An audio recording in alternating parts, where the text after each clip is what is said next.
जय जिजाऊ, जय शिवराय, जय भीम. जे काही बीड आणि परळी भागामध्ये घडतंय त्याच्यावर आपण भरपूर काही विषयांवर बोललो. म्हणजे तिथे होणाऱ्या वाळू माफिया, महिलांवर होणारे अत्याचार, तिथली गुंडगिरी, तिथे पोलिसांकडून केल्या जाणाऱ्या खोट्या केसेस ह्याच्यावर बोललो.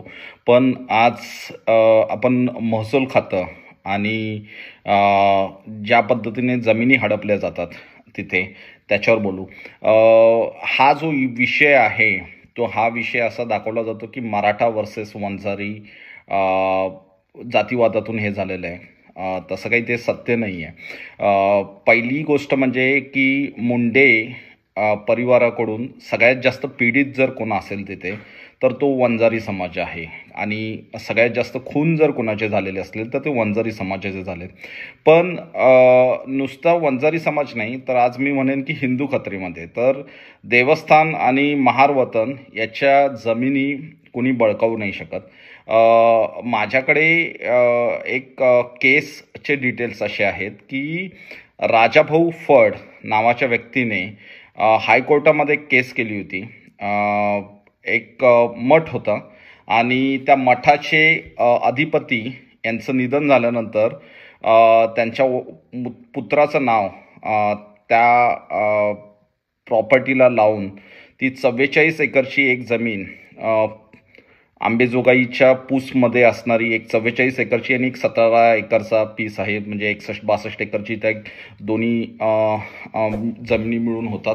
आणि त्या जमिनी कशा पद्धतीने नावावर करून घेतल्या त्याचा पुरावा तुम्ही बघू शकता की हायकोर्टामध्ये ही केस टाकली आहे राजाभाऊ फड यांनी.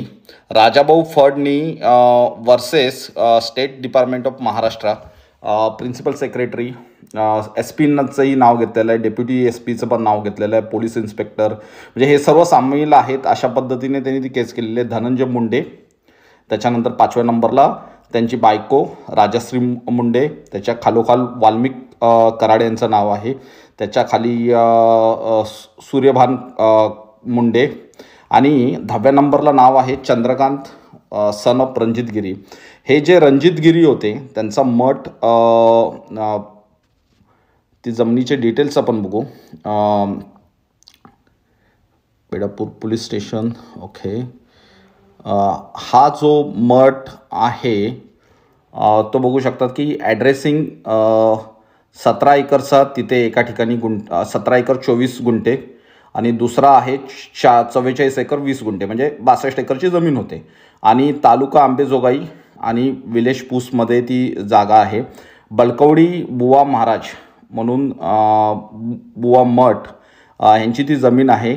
खिदामत इनाम ती त्या मठला दिली गेली होती. म्हणजे ती भाडेतत्वावर देवस्थानच्या पर्पजसाठी वापरायला दिलेली ही जमीन आहे. ती देवस्थानची वापरायला दिलेली जमीन ही विकता येत नाही. त्या देवस्थानच्या आणि देवाच्याच कामासाठी ती वापरला जाते.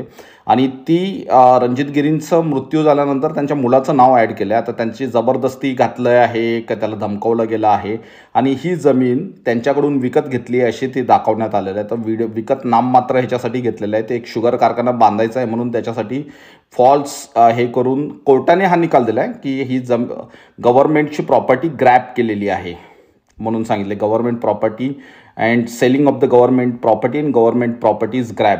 तर अशा पद्धतीचा गुन्हा आहे. या केसच्या निकालाच्या विरोधात ते हायकोर्टातून सुप्रीम कोर्टामध्ये जाऊन त्यांनी स्टे आणलेला आहे. 62 एकरची जमीन आहे. अशा पद्धतीने महाराष्ट्रात मी ही खाली लिंकमध्ये ह्याचे स्क्रीनशॉट टाकतो. तर अशा पद्धतीने महाराष्ट्रात